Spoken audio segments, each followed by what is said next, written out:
자, 이제는 구정 연휴가 다가왔습니다. 사실 월요일도 또 휴일이 되었기 때문에 어찌 보면 이미 금요일부터 또 계획을 잡고 이미 나간 분들이 많이 계세요. 특별히 이번에 보니까 해외로 나가는 사람들이 몇 명일까? 이 연휴 기간 동안에 무려 134만 명이 해외로 나간대요. 여러분은 뭐 하고 계십니까? 참 재밌는 것은 나라가 너무 어렵다, 경제가 어렵다 해도 그 사람은 결국에는 그 물질이 있는 곳에 마음이 있는 거거든요. 내가 어디에 투자하고 또 어디에 시간을 보내는 것이 결국 나의 마음이 있는 것이죠. 여러분도 얼마든지 떠날 수 있지 않았겠습니까? 여러분들이 돈이 없겠습니까? 시간이 없겠습니까? 그럼에도 불구하고 하나님이 구별하신 거룩한 날을 우리 주님께 예배하는 날로 정하고 갈 수 있었음에도 불구하고 가지 아니하고 성전에 나와 주님 앞에 이 주일 예배를 올려드리는 여러분들의 이 신앙의 고백과 또 이 신앙의 결단을 하나님께서 기쁘게 받으신 줄 믿습니다. 누구든지 다 할 수 있을 때 하는 것은 크게 의미가 없지만 남들이 하지 않을 때 내가 결단하고 주님 앞에 드려지는 것은 그만큼 값어치가 있고 귀중한 것이죠. 저는 여러분들의 삶이 하나님 앞에 그렇게 빛나기를 간절히 소망하는 것입니다. 우리가 지금 몇 주 동안 계속해서 믿음에 대해서 나누고 있어요. 자, 함께 따라할까요? 믿음. 믿음이 너무 중요해요. 왜 중요하냐면은 성경을 보니까 믿음이 없이는 하나님을 기쁘시게 못한대요. 그러니까 하나님이 가장 기뻐하시는 것이 뭐다? 믿음이라는 것이에요. 우리가 알다시피 12명의 정탐꾼들이 이 광야에서 하나님께서 약속하신 축복의 땅을 정탐했을 때 그 중에 10명의 정탐꾼들은 너무 우리가 저들에 비하면은 너무 약하고 부족하고 우리는 절대로 싸워 이길 수 없을 것이다.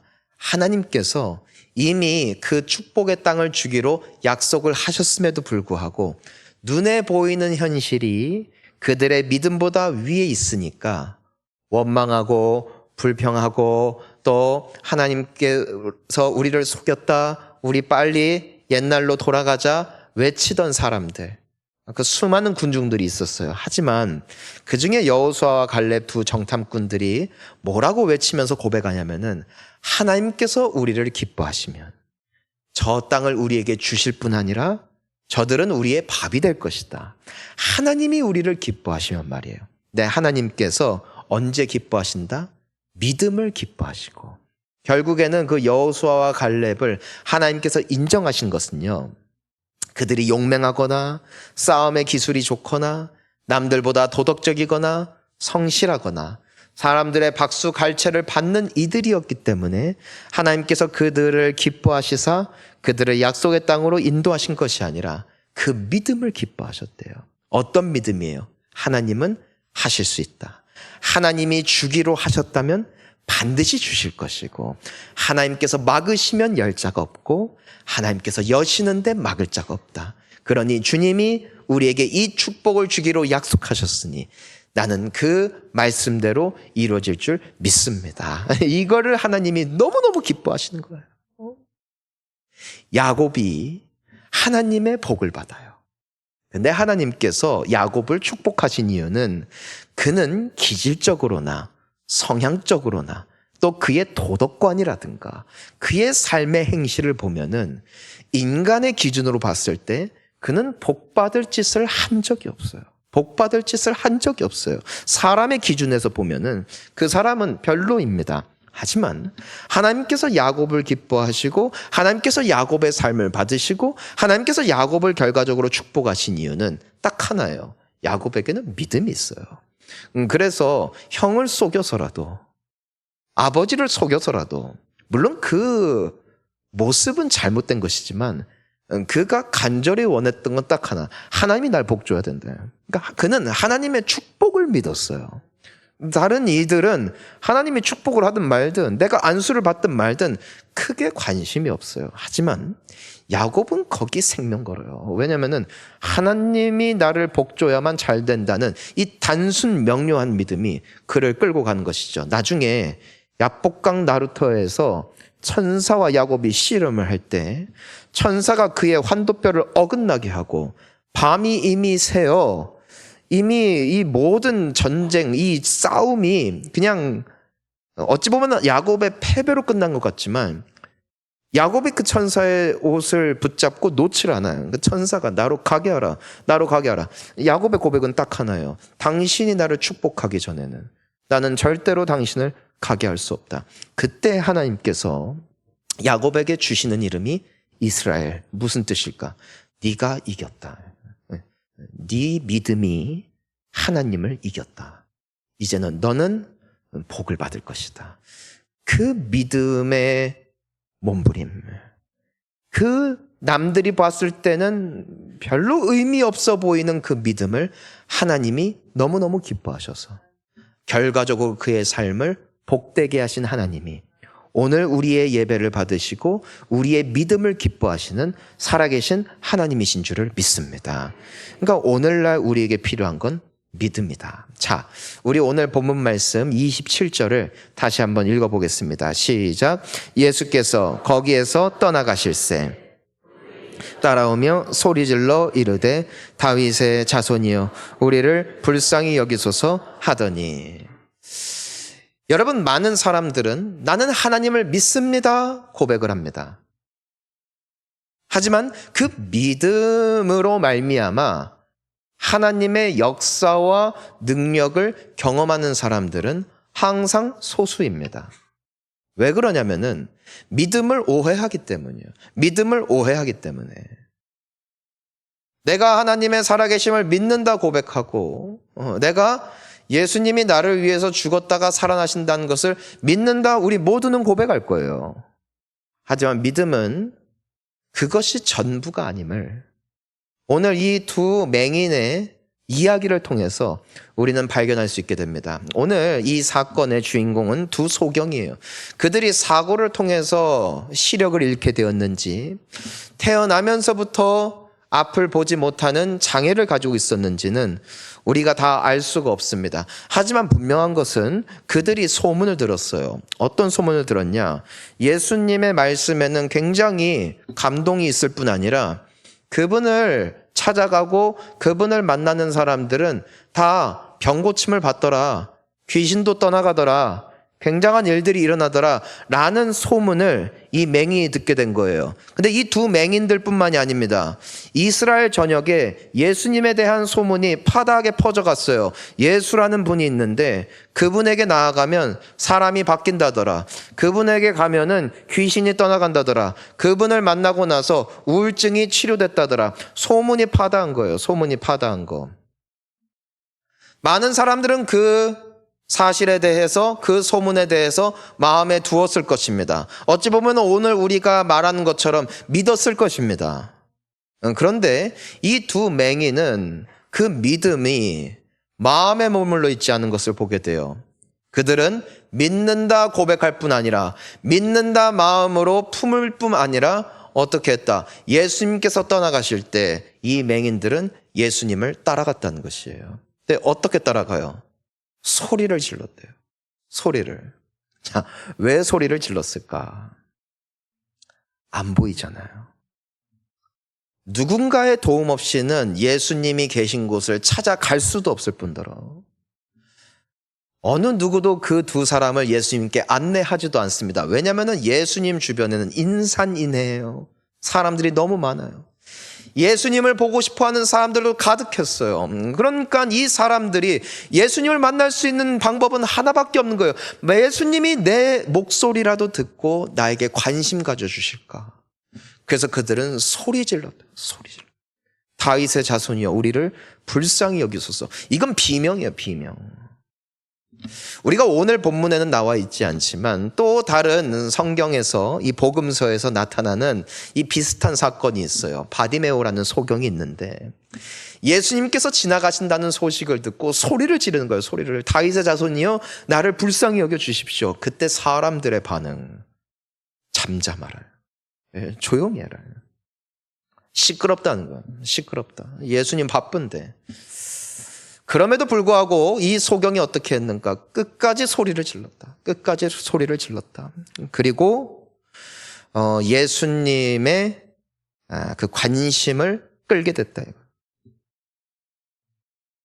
여러분, 믿음은 내 마음으로 믿는 데서 끝이 아니에요. 믿음은 행동으로 증명하는 거예요.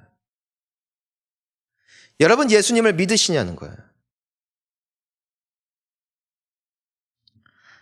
물론 하나님의 은혜로 기적이 나타나고 치유의 역사가 나타나고 은혜가 임하지만 중요한 건 하나님의 능력이 우리의 삶에 맞닿게 되어지는 그 통로는 우리의 믿음이라는 것이고, 그 믿음의 첫 번째 요소는 믿음은 삶으로 증명된다. 내가 얼마나 아름다운 고백으로 하나님 앞에 기도를 했느냐, 내가 얼마나 마음 깊이 하나님에 대해서 신뢰하느냐, 이것이 나의 삶을 통하여 증명될 때 그것이 믿음이라는 거예요. 그것이 진짜 믿음이라는 거예요. 때문에 야고보서를 보면은 행위가 없는 믿음은 죽은 믿음이라. 마음으로 아무리 믿는다 고백한다 할지라도 나의 행동이 함께 가지 않을 때 그 믿음은 완성되지 아니하고 믿음은 온전해지지 않는다. 그것을 우리에게 이 두 맹인은 보여주고 있는 것이죠. 사랑하는 성도님 여러분, 예수님을 만나면 살 줄 믿습니다. 예수님을 붙잡으면 구원이 임할 것이고, 예수님께 나아가 부르짖으면 그분은 반드시 응답하실 거예요. 근데 이 사실이 내게 믿어지는 것이 믿음이 아니라, 믿는다면 그대로 행하라는 거죠. 여러분, 우리가 오늘 이 이야기를 보면은 이 맹인들이 예수님을 찾아가는 과정은 결코 쉽지 않았다. 결코 녹록하지도 않았다. 가벼운 게 아니었다. 누구라도 갈 수 있는 길이 아니었다. 앞을 보지도 못하고 그들이 소리를 질렀을 때 주변 사람들이 다 꾸짖으면서 그들을 부끄럽게 만들고, 이와 같은 일들이, 이와 같은 믿음을 방해하는 장벽들이 항상 우리 앞에 놓여 있다는 것이에요. 많은 사람들은 거기에서 멈추더라. 하지만 그걸 뚫고 가는 자는 주님의 구원을 보게 된다. 예수님을 믿음으로 찾아갔던 사람들에게는 다 이와 같은 장애물이 있었어요. 우리가 그 중풍병에 걸렸던 한 사람을 기억해 봅니다. 그 친구들이 믿었어요. 이 친구도 예수님을 만나면은 예수님이 고쳐주실 것이다. 예수님이 계신 곳으로 가봤더니 예수님이 머무셨던 그 집 주변에 너무나 많은 사람들이 몰려있는 것이에요. 몇 시간을 기다려도 그들의 차례가 오기는 만무하고, 또 예수님께서는 그 다음 일정을 위해서 곧 떠나시게 된다는 소식을 들었을 때 그들은 어떻게 해야 될까? 어떻게 해야 될까?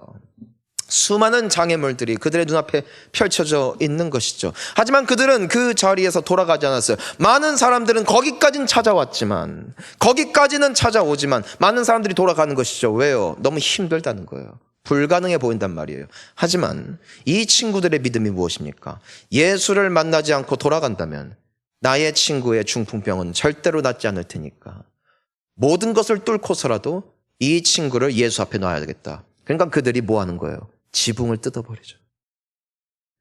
집주인의 허락을 받지 않았을 것이에요. 그 지붕을 뜯을 때 돌이 떨어질 것이고, 그 밑에 있었던 사람들과 더불어 예수님은 당황하셨을 거예요. 먼지가 자욱했을 것이에요. 사람들의 고성이 오갔을 것이에요. 하지만 그들은 그것을 뚫고 그 지붕을 통하여 그 들것을 내려 예수님 앞에 갖다 놓았을 때 비로소 예수님은 그들의 믿음을 보시는 것이죠.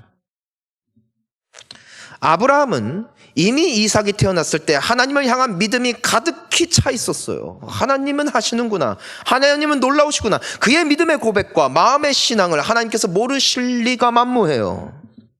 하지만 하나님께서는 아브라함의 믿음을 시험하십니다. 무엇을 통해서? 너의 하나밖에 없는 독자 이삭을 나에게 바쳐라. 놀라운 것은 아브라함은 하나님을 믿었다는 고백과 함께 하나님의 말씀대로 순종합니다. 아들과 함께 산을 올라갔어요.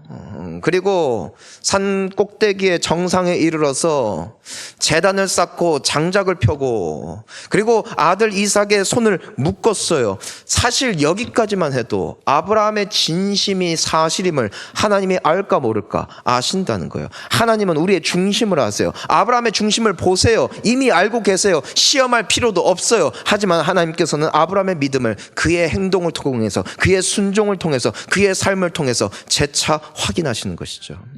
아브라함이 비로소 칼을 들어 이삭의 가슴에다가 그 칼을 꽂아버리려는 그 순간에 하나님께서 막지 않으셨다면 아브라함은 쇼한 게 아니었어요. 아브라함의 칼은 이삭의 가슴 깊숙한 곳에 찔렸을 거예요. 그 진심이 이미 드러나자 하나님께서 비로소 말씀하시죠. 아브라함아, 아브라함아, 내가 이제야 네가 여호와를 경외하는 줄 아노라. 꼭 그 행동을 확인하셔야 했을까? 그게 하나님이 확인하시는 진짜 믿음. 내가 오늘 하나님 앞에 믿습니다 고백하는 그 고백이, 내가 하나님의 말씀을 신뢰한다는 나의 마음의 신앙이 완성된 믿음을 이루어 하나님의 기적을 보게 하는 것이 아니라 네가 과연 나를 믿느냐, 그것을, 그 믿음을 나의 삶을 통해, 나의 행동을 통해 주님 앞에 살아낼 때 비로소 주님은 그 믿음을 인정하신다는 것이고, 우리가 주님의 살아계심을 누리고 경험할 믿음이 바로 여기에 있음을 믿습니다. 사랑하는 성도님 여러분, 믿음을 살아내시기를 축복합니다. 우리는 기도의 능력을 믿어요. 기도하세요. 여러분, 예배가 생명보다 귀함을 우리는 믿어요. 그럼 예배를 생명보다 귀하게 지키세요. 여러분, 하나님의 은혜 아니면 나는 살 수 없음을 믿어요. 그러면 하나님의 은혜의 장막으로, 하나님의 은혜의 보좌 앞에 담대히 나아가세요.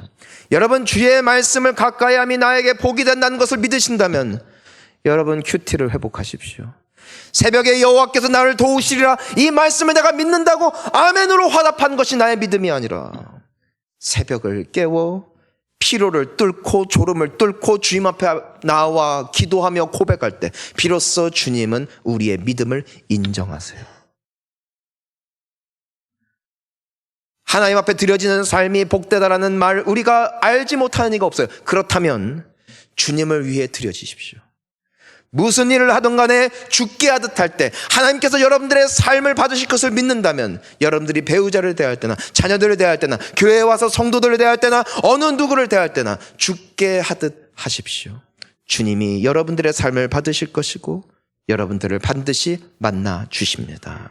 입술의 고백으로 끝나는 믿음이 아니라 마음의 믿음으로 그치는 절반짜리 반쪽짜리 믿음이 아니라 참된 믿음, 진정한 믿음이 우리 인생 가운데 회복되어야 할 줄 믿습니다. 28절 말씀 함께 읽습니다. 예수께서 집에 들어가심에 맹인들이 그에게 나아오거늘 예수께서 이르시되 내가 능히 이 일 할 줄을 믿느냐? 대답하되 주여 그러하오이다. 아멘. 첫 번째 믿음의 속성은 믿음은 삶과 일치한다. 결단코 나는 연약했어요, 나는 의지가 약했어요. 아니요. 믿음은 삶과 반드시 일치하게 되어 있다. 때문에 삶의 믿음이 1번이에요. 그게 기적이 나타나는 믿음이에요. 두 번째 믿음. 예수님께서 맹인들에게 물으세요. 예수님께서 뭐라고 물으세요? 내가 능히 이 일을 할 줄을 믿느냐? 짧게 말해서 네가 나를 믿느냐? 너는 내가 나의 말대로 너를 고칠 수 있음을 믿느냐? 너는 내가 말한 대로 그 약속을 이룰 줄 믿느냐? 네가 믿느냐예요. 오늘 주님은 우리에게 물으세요. 네가 나를 믿느냐?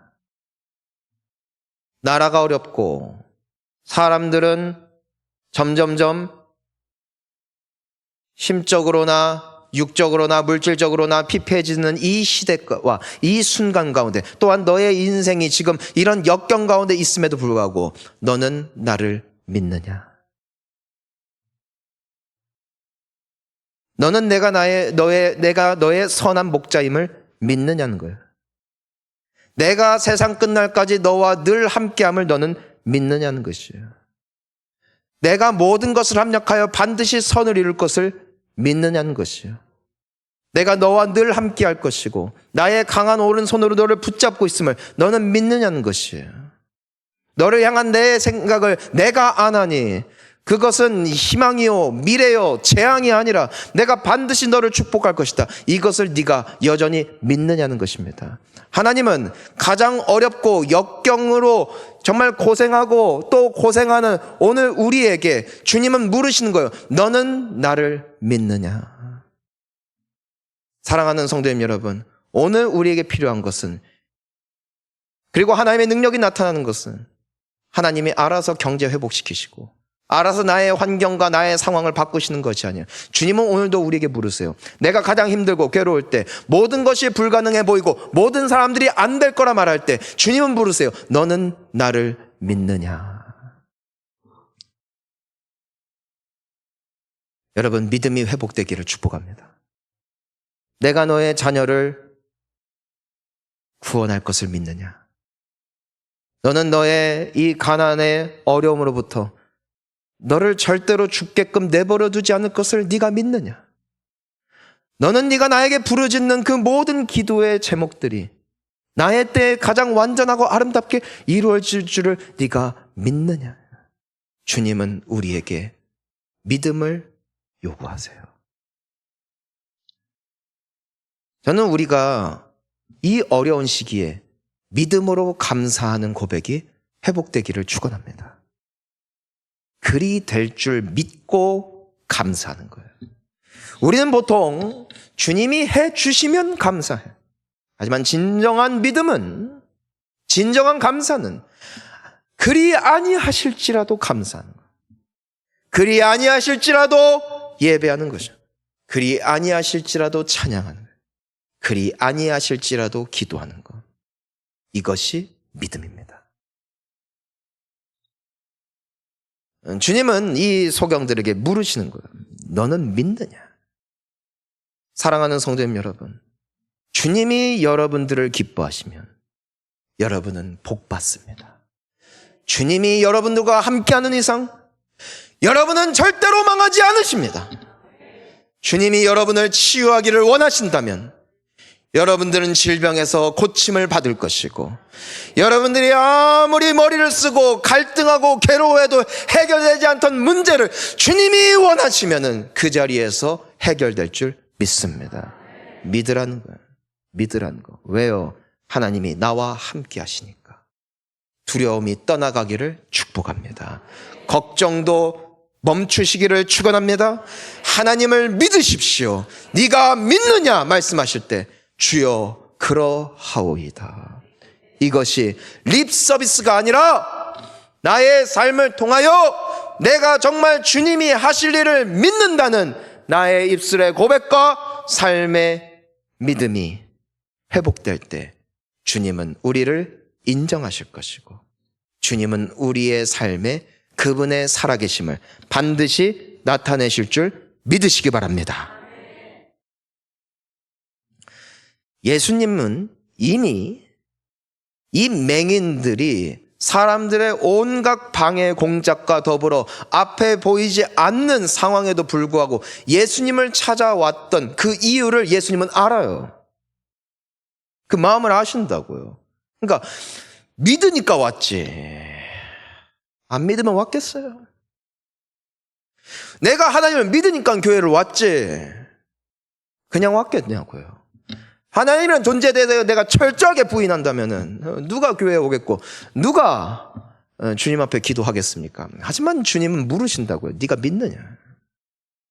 그때 소경들은 대답하죠. 내가 믿습니다. 내가 믿습니다. 여기서 우리가 바라볼 수 있는 믿음의 세 번째 속성이 있어요. 믿음의 첫 번째 속성은 믿음과 삶은 항상 일치한다. 그러니까 믿음을 살아내야 된다는 것이고, 두 번째가 뭐였어요? 진짜 믿음은 정말 주님을 신뢰하는 거예요. 신뢰하는 거. 그 믿음을 주님이 기뻐하시는 거예요. 하나님은 하신다. 하나님은 가능하다. 이게 진짜 믿음. 마지막 세 번째, 믿음에는 반드시 고백이 따라온다. 내가 믿습니다. 주님은 고백을 기뻐하세요. 해주실 거야 마음으로 품는 생각이 주님이 기다리시는 믿음이 아니라, 주님은 우리에게 믿으세요. 네가 믿느냐 할 때, 네, 제가 믿습니다. 저는 여러분들이 주님을 향한 고백이 회복되기를 축원합니다. 저는 여러분들의 아멘이 회복되기를 축복합니다. 내가 믿습니다. 그러니까 설교를 듣다 보면 내가 믿어 속으로만 생각해도 주님은 아시겠지. 맞아요. 주님은 이 소경들의 마음을 아세요. 하지만 주님은 그들의 대답을 기다리세요. 그들의 입술로 고백하기를 원하세요. 주님이 여러분들의 마음에 소원을 하실까?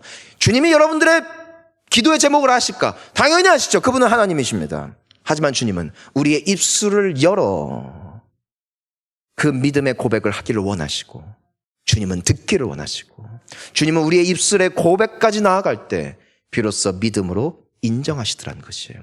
저는 여러분들의 그릇된 믿음의 관이 떠나가기를 축복해요. 하나님을 사랑하니까 난 예배 안 드릴 거야. 주님이 내 마음 아시니까 난 기도하지 않을 거야. 거짓 믿음은 떠나갈지어다. 그 믿음은 반쪽짜리 믿음이요, 그 믿음에는 뭔가 아름답고 우아함이 있는 것 같지만 거기에는 능력도 역사도 나타나질 않아요. 마음으로 믿어 의에 이르고 입술로 고백함으로 구원에 이르느니라. 내가 아멘하는 것은, 주님, 나는 그 말씀이 이루어질 줄 믿습니다. 마음으로 믿는 데서 그치지 않냐고. 아멘으로, 아멘이 뭐예요? 글이 될 줄 믿습니다. 그 일은 진리인 줄을 믿습니다. 나는 아멘으로 화답함으로써 하나님의 그 말씀이 또한 나의 믿음의 근간이 되며 그 말씀이 나의 삶 가운데 이루어질 것을 내가 입술로 선포하는 것이죠. 주님은 우리의 고백을 기뻐하세요. 감사의 마음을 품지 마시고 감사의 고백이 회복되기를 주의 이름으로 축원합니다. 주님을 향한 경배의 마음으로 그치는 것이 아니라 그 경배의 믿음이 나의 표현을 통해서 주님 앞에 올려드려질 수 있기를 간절히 축원하는 것입니다. 그게 예배예요. 그래서 우리가 헌금하는 거예요. 주님은 우리의 물질의 어려움을 아세요. 주님은 우리의 처지를 아세요. 주님은 우리의 상황도 아세요. 하지만 주님은 믿음의 고백을 기뻐하세요. 기도가 회복돼야 돼요. 예배가 회복돼야 돼요. 여러분의 봉사가 회복돼야 돼요. 주님을 사랑한다는 고백이 끝이 아니라 삶까지 나아갈 때 주님은 우리의 믿음을 인정하시고 뭐라고 말씀하세요? 29절 함께 읽습니다. 시작. 이에 예수께서 그들의 눈을 만지시며 이르시되 너희 믿음대로 되라. 자, 따라하겠습니다. 믿음대로 될지어다. 여러분, 지금 나는 믿음 있어요 주장함으로 믿음이 인정받는 게 아니에요. 예수님이 네가 믿음이 있구나, 네가 정말 나를 믿는구나, 네가 정말 나를 경외하는구나, 주님이 인정하시는 그 순간이 기적의 날이 됩니다. 여러분, 주님이 인정하시는 자리까지 가야 돼요. 나는 믿음이 있는데 왜 주님이 안 해주시죠? 아니요. 그건 나의 고백이고 나의 주장입니다. 주님이 인정하신 게 진짜예요. 여러분, 세상에 어느 누가 구원의 확신을 감히 가질 수 있습니까? 나는 죽는 날까지 예수 잘 믿을 거야. 그 말은 내가 할 수 있는 게 아니에요. 구원은 여호와께 있고 주님이 붙잡아 주시는 인생들이 마지막까지 믿음을 지키는 것이죠. 내가 어떻게 감히 지금 말입니다. 여기는 목회자조차도 어찌 내가 죽는 그 순간까지 믿음 잘 지키며 살겠다고 호언장담할 수 있겠어요? 믿음의 결단 그리고 구원의 약속은 내가 선포한 게 아니라 여호와께서 내가 너를 사랑하노라, 내가 너를 구원하였노라 선포하시고 인정하실 때 비로소 완성되는 거예요. 여러분, 내가 믿음이 좋다 나쁘다, 그건 내가 말하는 게 아니에요. 주님이 인정하시는 믿음. 어떤 믿음이라고요? 그 믿음은 진실된 믿음. 내 마음으로 믿음이 아니라 나의 입술의 고백으로, 고백에서 그치는 것이 아니라 나의 삶의 믿음으로, 그리고 역경과 어려움이 나를 가로막는다 할지라도 그 어려움을 뚫고 주님을 믿는 믿음으로 끝까지 나아갈 때 주님은 비로소 너의 믿음대로 될지어다 선포하세요. 그리고 그날에 우리의 오랜 기도 제목과 마음의 소원을 주님께서 응답하여 주신다는 것이에요. 그러니까 이제 30절을 보니까 그 눈들이 밝아졌다. 오랜 기간 눈을 감았고 앞을 보지 못했지만 주님께서 믿음대로 될지어다 선포하시는 그 순간 그들의 문제가 해결돼요. 말씀을 맺으면서 우리 이제 아브라함의 이야기로 말씀을 맺겠습니다. 하나님은 사실 아브라함이 하나님께서 너의 아들을 바쳐라 했을 때 그 아들과 손잡고 우리 같이 가자, 그때 이미 그의 믿음을 보셨어요. 산의 중턱까지 올랐을 때 아들이 물었어요. 아버지, 장작도 있고 모든 게 있지만 하나님께 드릴 제물은 어디 있습니까? 아들아, 하나님이 예비하실 것이다. 그 고백에는 하나님을 향한 확실한 믿음이 있었기 때문에 이미 하나님은 그의 믿음을 확인하셨을 거예요. 하지만 하나님은 잠잠하세요. 아브라함은 하나님이 이 정도면 됐죠 하지 않았어요. 그는 산 꼭대기까지 갔어요. 장작을 폈어요. 제단을 올렸어요. 이삭을 묶었어요. 이삭을 눕힙니다. 이미 하나님 앞에 완성된 것 같아요. 이 정도면, 이 정도 수고면, 이 정도 헌신이면, 이 정도 드려짐이면 하나님이 나를 알아주시겠지. 아니요, 하나님은 잠잠하세요. 어디까지 가는지, 끝까지 가는지, 마지막까지 나를 신뢰하는지 주님은 잠잠히 주목하고 계세요. 성도님 여러분, 주님이 여러분을 주목하고 계세요. 주님이 여러분을 바라보고 계세요. 아직은 우리는 어쩌면 중턱까지 왔는지도 몰라요. 이 정도면 될까? 아니에요. 주님이 멈추라 하실 때까지 우리는 올라가야 돼요. 주님이 멈추라 하실 때까지 우리는 제단을 쌓아야 돼요. 멈추라 하실 때까지 이삭을 눕혀야 돼요. 그리고 찌를 때까지 가야 돼요. 주님이 멈춰라. 이제야 네가 나를 경외하는 줄 알겠다. 하나님의 시험 통과한 아브라함은 하나님의 은총을 입었어요. 오늘 사람들의 절대적인 방해에도 불구하고 끝까지 예수님께 나아가 믿음을 보였던 그들을 예수님이 인정하셨어요. 인정하심을 받은 그날이 곧 회복의 날이었고 그 날이 우리에게도 반드시 임할 줄 믿습니다. 사랑하는 성도님 여러분, 중턱에서 포기하지 마세요. 제단 앞에서 내려놓지 마세요. 끝까지 믿음으로 주님이 인정하시는 그날까지 기도의 단을 쌓으십시오. 예배의 제단을 쌓으십시오. 주님을 향한 삶의 제사를 주님 앞에 끝까지 드리십시오. 스스로를 믿음이 있다 고백하지 마십시오. 언제까지 해야 되냐고 반문하지 마십시오. 주님이 옳다 인정하시는 그날까지 끝까지 갈 때 오늘 이 맹인들에게 나타난 은혜와 기적이 또한 우리의 삶의 간증이 되어질 줄 믿습니다. 그날까지 믿음으로 끝까지 달려가는 저와 우리 모든 성도님들 되시기를 예수님의 이름으로 축원합니다. 우리 함께 기도하시겠습니다.